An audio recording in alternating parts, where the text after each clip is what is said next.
Aqui, você define o presidente. Retornamos aqui no segundo bloco dos candidatos à presidência do PT do PED de 2013. Agora o formato desse segundo bloco é candidato para candidato. Então eu vou sortear aqui, nessa caixinha da minha esquerda, o perguntador e à direita, o perguntado.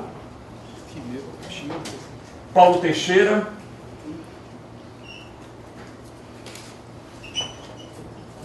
Pergunta para Walter Pomar. Candidato Paulo Teixeira, o senhor terá 30 segundos para fazer a pergunta. A pergunta é 30 segundos. 30 segundos, 2 minutos para a resposta, e aí 1 minuto e 1 minuto. Que é a réplica. 30 segundos? 30 segundos. Candidato Walter Pomar, eu quero te perguntar, o PT defendeu nas suas resoluções no Congresso o financiamento público de campanha e o voto partidário. Nós indicamos numa comissão na Câmara Federal o deputado Henrique Fontana para nos representar. E o PMDB indicou o Cândido Vacarezza, que encaminha uma mini reforma política com o financiamento de empresas. Qual a sua opinião sobre essa? Bom, em primeiro lugar, nós somos totalmente favoráveis ao financiamento público das campanhas eleitorais. Nós achamos que o financiamento empresarial das campanhas eleitorais e da política em geral é a porta pela qual entra a corrupção em geral na sociedade e pela qual entra a degeneração política e ideológica do partido. Se nós não interrompermos esse sistema de financiamento empresarial privado das campanhas eleitorais, o PT vai sofrer um processo de decomposição política e ideológica. Em segundo lugar, nós achamos que o Diretório Nacional do Partido acertou quando apoiou as posições da presidenta Dilma Rousseff, a convocação de um plebiscito, Assembleia Constituinte, reforma política válida já para 2014, com ênfase no financiamento público, e achamos lamentável que a posição defendida por mim, na qual você votou, não tenha sido aprovada pelo Diretório. Posição que dizia o seguinte: determinava ao deputado Cândido Vacarezza que saísse da comissão para a qual ele foi indicado pelo PMDB. O deputado Cândido Vacarezza não representa o PT naquela comissão, representa o PMDB. E é um escândalo que o partido tem uma posição sobre isso, e esse deputado que é filiado ao PT se comporte como parte do grupo que sabota a reforma política. Por isso, é fundamental para nós no PT continuarmos a defesa da reforma política na sociedade, buscarmos o apoio de todos os setores que são favoráveis à reforma política, mas principalmente estabeleçamos dentro do partido disciplina. Eu insisto, nós temos um setor dentro do PT que de fato não é favorável à reforma política, em particular não quer acabar com o financiamento privado das campanhas empresariais. Esse setor se comporta dentro do PT como se fosse do PMDB. E há um setor na direção do partido que não tem coragem de confrontar esse setor. Certamente porque os que estão assistindo podem se perguntar em quem vota Cândido Vacarezza no PED, de que chapa ele faz parte, a quem ele apoia, e isso vai ficar claro os motivos dessa postura. Então a minha resposta é essa. Agora a gente tem 1 minuto para réplica e 1 minuto para réplica. O relógio está programado para 1 minuto, está tudo ok? Por favor. Esse fato demonstra que nós temos que ter uma reforma política já. E essa reforma política tem que valer para 2014, que acabe com o financiamento das empresas nas campanhas políticas, que limite o tema, profundamente esse tema das finanças nas campanhas. E também nós temos que ir ao encontro do que disse a presidenta Dilma Rousseff, porque militantes do PT, como esse aqui dito, foi quem se contrapôs à presidenta Dilma Rousseff, dizendo que não tinha que ter reforma política no curto prazo. E a direção, a bancada se posicionou, nós nos posicionamos, mas eu não ouvi nenhum pronunciamento da direção no sentido de desautorizar esse militante político. Talvez porque ele faça parte do campo majoritário. E é por isso que nós temos que equilibrar as forças dentro do nosso partido. Veja, nós achamos necessário que haja uma reforma da institucionalidade de conjunto. A chapa Esperança Vermelha defende a Assembleia Nacional Constituinte. E nós concordamos que é preciso uma reforma política de efeito imediato, já para 2014, e reiteramos que o centro dessa reforma política imediata é acabar com o financiamento empresarial privado nas campanhas eleitorais. Agora, o PT tem que dar o exemplo. ele tem que dar o exemplo coletando assinaturas em favor da reforma política, ele tem que dar o exemplo apoiando e buscando o apoio junto a outros setores que também, com diferenças conosco, mas também defendem o essencial dessa reforma política, que é o fim do financiamento empresarial. E o PT tem que dar o exemplo centralizando a postura da sua bancada. De fato, é muito grave, não é uma questão menor que haja setores do PT, e dou nome e sobrenome, entre eles o deputado federal Cândido Vacarezza, que sabote abertamente a posição do partido e da presidenta Dilma em favor de uma reforma política com efeitos já em 2014. Vamos para a segunda pergunta de candidato para candidato. O primeiro perguntador será o Marcos Sokol, que dirigirá a pergunta. Então, como deu o Marcos Sokol, eu devolvo. É justo. É justo. Aliás, a gente vai ter que tomar cuidado na última pergunta para não... A situação ideal. Renato Simões. 30 segundos, candidato Marcos Sokol. Bom, Renato, eu acho que o assunto que todo mundo quer ouvir falar é da reforma política. A Dilma propôs um plebiscito. O PMDB sabotou, o Supremo bloqueou, ela recuou. No atual momento, no Congresso Nacional, se discute uma reforma política e eu constato que nem na proposta que o PT, junto com o PDT e o PSB, apresentam, e nem na proposta que se debate lá, tem a constituinte exclusiva, que é a proposta do PT. O que você acha disso? Olha, eu acho que o PT deu ao Congresso Nacional, ao longo do período constituinte e depois, uma série de alternativas para fazer a reforma política. Nós fomos diminuindo as exigências, enxugando a plataforma da reforma política.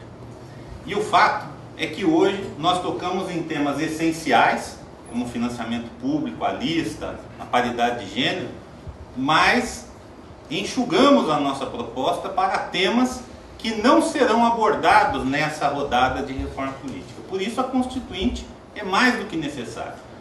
E isso já foi uma definição do nosso terceiro Congresso. Foi preciso que a presidenta Dilma desse a repercussão que deu em rede nacional de televisão para que o tema da Constituinte fosse colocado. Na nossa avaliação, o abandono da ideia de uma Constituinte exclusiva não é uma postura adequada ao nosso partido. O partido precisa propor mesmo aquilo que não é possível ser aprovado agora, inclusive porque nós temos responsabilidade com o futuro. Mas o plebiscito, que deve ser objeto de um projeto de decreto legislativo da nossa bancada, ele deve conter como questão fundamental a ideia de convocação ou não de uma Assembleia Nacional Constituinte exclusiva para a reforma política, abrindo dessa forma a possibilidade de nós discutirmos o conjunto do sistema político. E discutir o conjunto do sistema político é discutir a reformatação da democracia no Brasil, fazendo com que a democracia participativa também ganhe o mesmo destaque que a reforma da democracia representativa. Obrigado. Bom, a conclusão que eu tiro disso, presidente Rui Falcão, se nós todos estamos de acordo, vamos saber até o final do debate, o que é que nós estamos fazendo nessa comissão com Vacarezza? Nós podemos criticar, e merece criticar, mas o que é que nós estamos fazendo nessa comissão do Congresso dirigido pelo PMDB?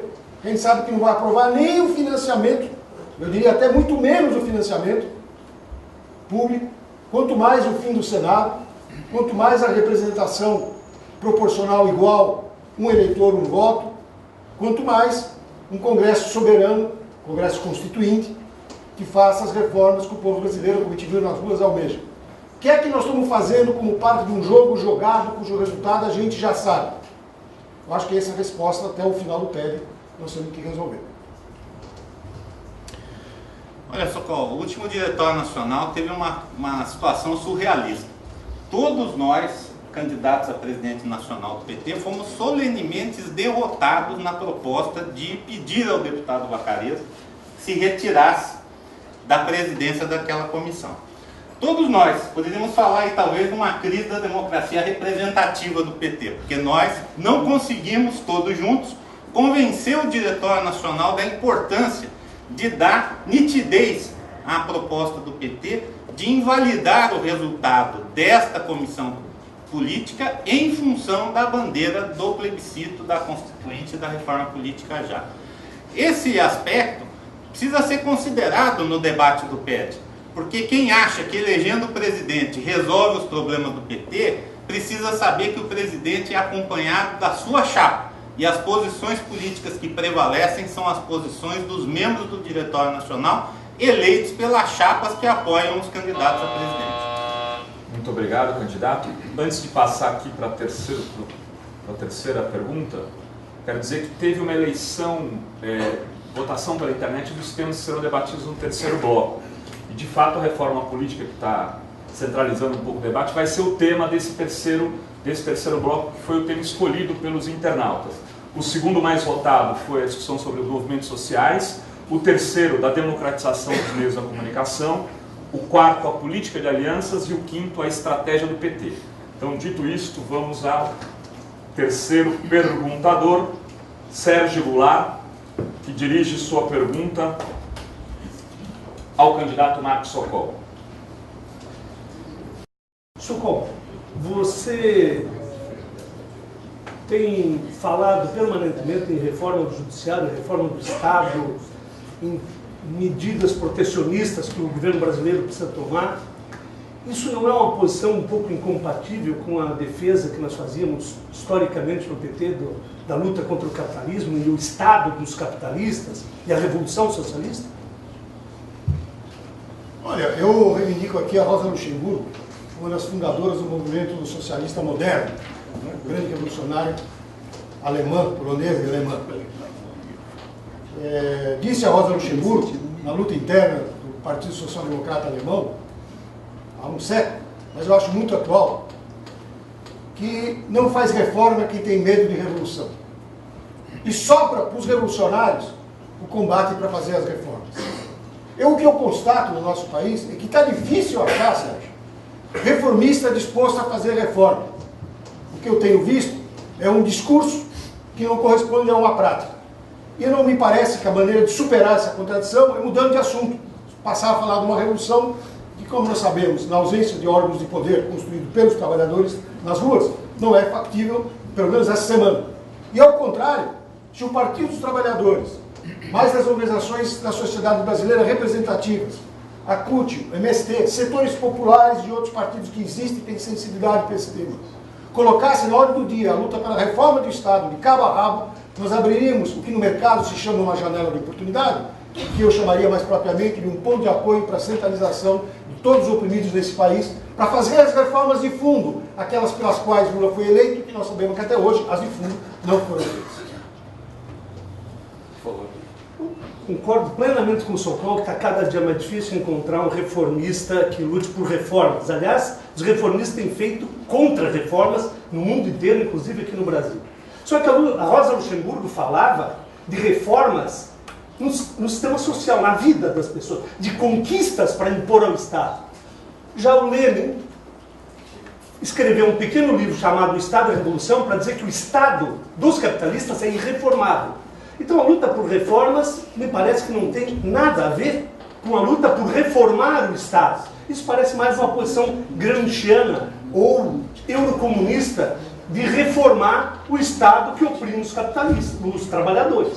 Na verdade, o que nós precisamos é uma reforma de fundo, uma reforma que varra esse Estado e reconstrua o país segundo a vontade da maioria. E isso tem um nome que chama-se Revolução Social, socialista, que está na origem do PT. Ok. Vamos agora, então, ao quarto perguntador. Eu quero registrar que já somos 7.000. Ah, perdão, um minuto, perdão. Não, tudo bem, acontece, nas melhores famílias. Bom, companheiros, o que eu queria dizer é que no mundo que a gente vive, como que nós vamos fazer a Revolução Socialista? Esse é o nosso objetivo, não há nenhuma dúvida. Não é verdade que tivesse inscrito como tal no programa de fundação do PT, o que era, entre outras, uma debilidade. Mas o programa do PT tinha virtudes suficientes para que a gente se jogasse na construção dele, e 30 anos depois, eu, pelo menos, não me arrependi.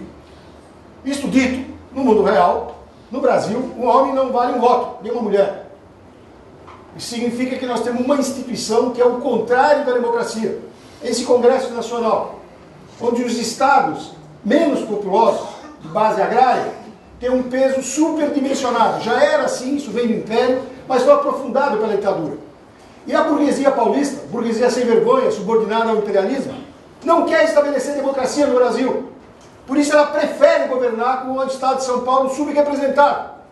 Ela prefere que o voto do eleitor de São Paulo não tenha peso, porque ela teme as reformas que o voto urbano possa introduzir. E essa reivindicação, como uma reivindicação democrática da Revolução do século XVIII, que no Brasil não foi feita, continua, na minha opinião, na ordem do dia, e é um ponto de passagem para o socialismo. Muito obrigado. Eu deixei o candidato falar um pouco mais porque eu tinha atrapalhado no começo. Então vamos seguir aqui. Eu queria registrar que já são 7.500 pessoas assistindo ao vivo esse debate, que é o primeiro debate que eu tenho conhecimento, pelo menos, de um partido político transmitido ao vivo pela internet. Então, Walter Pomar, você fará pergunta para o candidato Rui Falcão. Muito bem. Rui, a reforma política, como já foi lembrado aqui, a reforma da tributária e a democratização da comunicação são prioridades para o PT. Então a minha pergunta para você é a seguinte: você estaria de acordo em estabelecer o apoio a essas reformas como critério para a política de alianças? Ou seja, que em 2014 nós vamos fazer alianças com quem apoia essas reformas, que são as prioridades do partido? Isso valeria inclusive para o PMDB? Aliança com o PMDB em 2014, só se eles apoiarem essas reformas estruturais?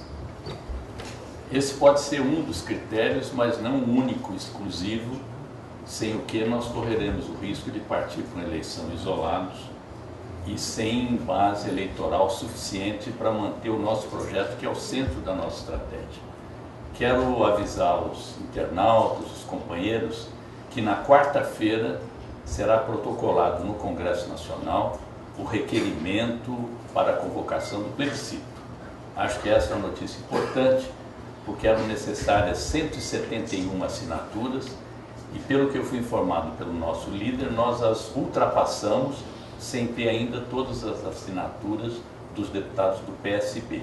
O passo seguinte é que a gente possa conseguir 257 assinaturas para viabilizar o plebiscito. Eu acho que nós temos que ter um programa de governo, fazer as alianças em torno do programa de governo, aplicá-lo com maioria no Congresso Nacional e, principalmente, criar base de sustentação na sociedade, primeiro, para que haja uma correlação mais favorável no Congresso. Segundo, para que o Congresso Nacional, com a composição que venha a ter, e dificilmente, pelas regras atuais, terá uma maioria progressista, para que esses deputados, esses senadores, possam, por pressão social, é o que a gente chama de governabilidade social, permitir que haja avanços no processo político brasileiro e na realização de reformas estruturais, principalmente no curto prazo a reforma tributária, sem o que as demandas que vêm das ruas não caberão no orçamento atual. Por isso é necessário, sem elevar a carga tributária necessariamente, mas redistribuir a carga, taxando as grandes fortunas, as grandes heranças e as grandes riquezas. Veja, eu acho que essa resposta não responde o problema. Nós defendemos reforma tributária, democratização da comunicação e reforma política. E no momento em que nós temos que defender isso perante o povo, no primeiro turno das eleições presidenciais, nós vamos fazer aliança com aqueles que não estão de acordo com essas reformas. E como é que depois da eleição a gente vai conseguir apoio da população por uma posição que no momento em que o partido deveria estar defendendo essa posição publicamente, ele abre mão de defendê-la ou rebaixa essa defesa? Veja, eu compreendo que no segundo turno, no parlamento, na gestão de governo, nós devamos fazer alianças com setores mais amplos, mas no primeiro turno eu insisto, se de fato a gente quer construir maioria social a favor das reformas estruturais, é preciso que no primeiro turno o partido tenha uma política de alianças compatível com isso, para que a gente não viva a situação que a gente vive hoje, maioria nominal, mas na verdade uma maioria de fato conservadora que nos derrota, a começar dos supostos aliados, inclusive o PMDB. O PT vai defender o programa de governo, vai manter suas posições a favor das reformas estruturais, principalmente a reforma democrática da mídia e a reforma eleitoral, isso não significa que todos os nossos aliados vão concordar com essa proposta. Nós temos um núcleo de programa que se viabilizou com as alianças atuais. O presidente Lula só pôde realizar o Bolsa Família, uma nova política de afirmação do Brasil no exterior, uma distribuição de renda, elevação do salário mínimo em 70% no seu período de governo, a maior distribuição de renda que já se viu na história, porque conseguiu um bloco de alianças que, mesmo contraditório, mesmo dentro de certos limites, nos permitiu ter um legado que hoje é definido unanimemente pelo Partido dos Trabalhadores, que fez com que nós nos conservássemos até hoje como o principal partido de simpatia junto à população, que faz com que a nossa presidenta tenha hoje a maior aceitação pública. Muito obrigado, candidato Rui Falcão. Vamos para o quinto perguntador. O candidato Rui Falcão pergunta para o candidato Paulo Teixeira. Eu fui checar antes aqui, só para que se não ia acontecer de sobrar o mesmo candidato perguntando para o mesmo antes de olhar, mas então está tudo ok, não temos esse risco. Quero perguntar para o companheiro Paulo Teixeira qual a sua opinião sobre o programa Mais Médicos. Eu sou favorável ao programa Mais Médicos. Nós temos inúmeros municípios brasileiros que não têm médicos, não tem sequer um médico. Nós temos toda a região norte, uma parte da região nordeste, as grandes cidades do sul e do sudeste que não têm médicos. Nós fizemos um processo de convocação dos médicos brasileiros, uma parte desses médicos respondeu, foram para o programa, fizemos uma convocação aos demais médicos, vieram médicos argentinos, vieram médicos espanhóis, médicos portugueses e médicos cubanos. Só levar médico não é suficiente. Nós temos que levar o médico, levar também outros profissionais de saúde, enfermeiros, psicólogos, dentistas, terapeutas ocupacionais, fisioterapeutas. Temos que levar raio-x, mamógrafos, tomógrafos, estruturar a rede de saúde e dar a retaguarda para esses médicos das universidades federais, para o acompanhamento do seu trabalho e implementar nesses lugares um programa de saúde mais vigoroso. Para isso, eu creio que nós temos que fazer uma reforma tributária para financiar o aumento da prestação dos serviços de saúde no Brasil. Nós perdemos a CPMF, mas nós temos uma base tributária regressiva. Nós temos que ter uma base tributária progressiva e que os pobres não paguem impostos, os ricos paguem mais impostos e nós taxemos as grandes fortunas. Por isso que eu acho que para melhorar a saúde, melhorar a educação, melhorar o transporte público no Brasil, nós precisamos dizer ao povo brasileiro, nós precisamos de uma reforma tributária para financiar a ampliação dos serviços públicos e taxar as grandes fortunas. Quero exortar a nossa militância que receba com o maior carinho, como vem fazendo já nos aeroportos, a chegada de médicos, principalmente os médicos cubanos, que vêm para cá por solidariedade, não necessariamente por dinheiro, porque essa é uma batalha que nós estamos ganhando e precisamos vencê-la em nome da população brasileira, principalmente aquela desassistida, aquela que não tem um médico na sua cidade, e virou hoje até uma disputa ideológica, porque além da corporação conservadora que não quer a vinda de médicos estrangeiros, há uma discriminação aos médicos e às médicas cubanos. Então é importante que a nossa militância defenda o programa Mais Médicos, ajude a viabilizá-lo, porque essa é uma das condições para melhorar a saúde do Brasil. Então vamos acolhê-los com simpatia, com carinho e criar todas as condições para que possa exercer seu ofício com solidariedade e dignidade. Esse fim de semana eu fiz um post no Facebook dando as boas-vindas àquela médica espanhola, Sônia, que vem com seu filho no colo e diz, eu venho para aprender. E foi trabalhar na cabeça do cachorro na Amazônia. Nós temos que dar boas-vindas a esses médicos, aos brasileiros que entram no programa, aos médicos europeus, da América Latina e os médicos cubanos. Todos vêm com energia para ajudar o nosso país. Mas nós também precisamos abrir mais vagas para a formação de médicos no Brasil. A corporação médica impediu a criação de novas faculdades, que formasse mais médicos. E nós temos que tocar. O governo da presidenta Dilma Rousseff já está tocando nesse assunto, para que nós tenhamos muito mais jovens brasileiros que se formem como médico. E esse programa, na minha opinião, tem que puxar o sistema de saúde para essas regiões desassistidas. Muito obrigado, candidato.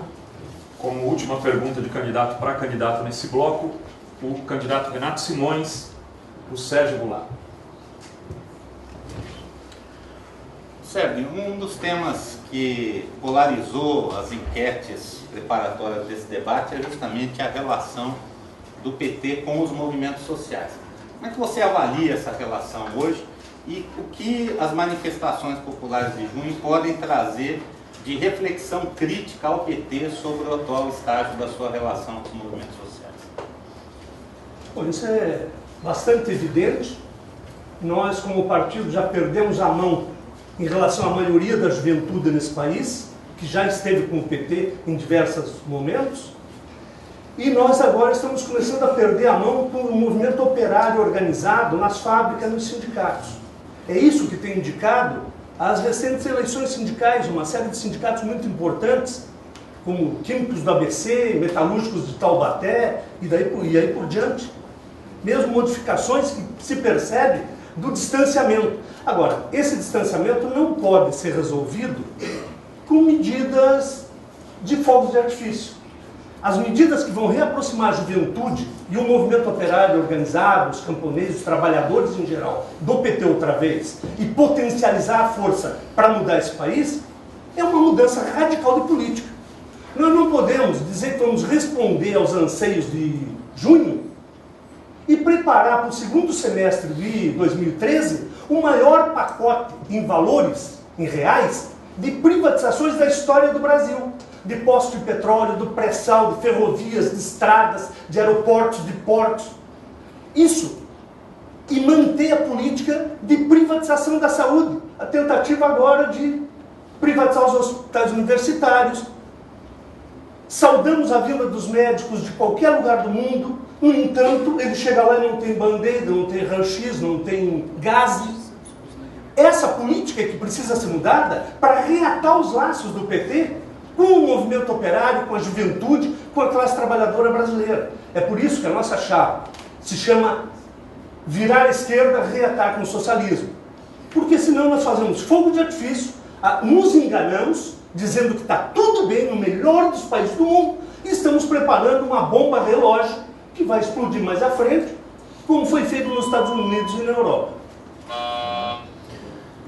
Então, Sérgio, eu acredito que a principal dificuldade que nós temos hoje para essa luta por reformas democráticas e populares que se articulam com o nosso projeto socialista é que a agenda da luta social saiu da agenda política do PT, que consome 90% do seu tempo discutindo ações institucionais. A questão da relação com os movimentos sociais, ela terá um salto de qualidade a partir do momento que o PT recuperar a sua boa tradição de pensar a transformação social como a articulação de lutas institucionais e sociais. E, portanto, a luta social precisa ser componente essencial da definição da agenda política do PT. Esse recado eu espero que nós tenhamos aprendido, porque o governo aprendeu na dor e o PT precisa aprender com as manifestações a ser cada vez mais fiel ao seu DNA de partido colado com a luta social do Brasil. Ok, muito obrigado. Tem um minuto. Tem um minuto. Renato, ninguém vai mudar a agenda do PT, ninguém vai responder aos movimentos sociais governando junto com os partidos da direita, porque isso toma a agenda. Como é possível fazer reforma agrária junto com os latifundiários no governo, com a Cátia, fazendo acordos com a Cátia Abreu? Como é possível defender os trabalhadores fazendo alianças com os grandes industriais, com os banqueiros? Essa é a agenda que precisa ser trocada.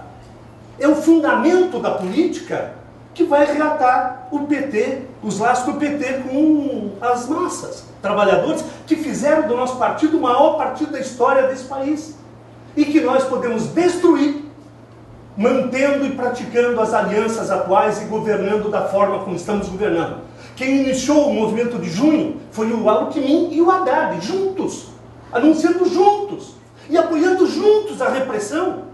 Foi o nosso ministro José Eduardo Cardoso que no dia seguinte da grande repressão em São Paulo saiu na televisão oferecendo tropas federais ao Alckmin.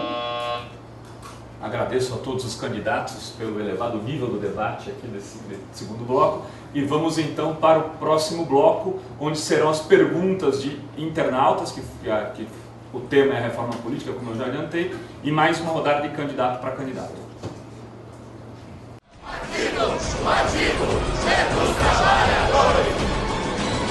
Aqui, você define o presidente.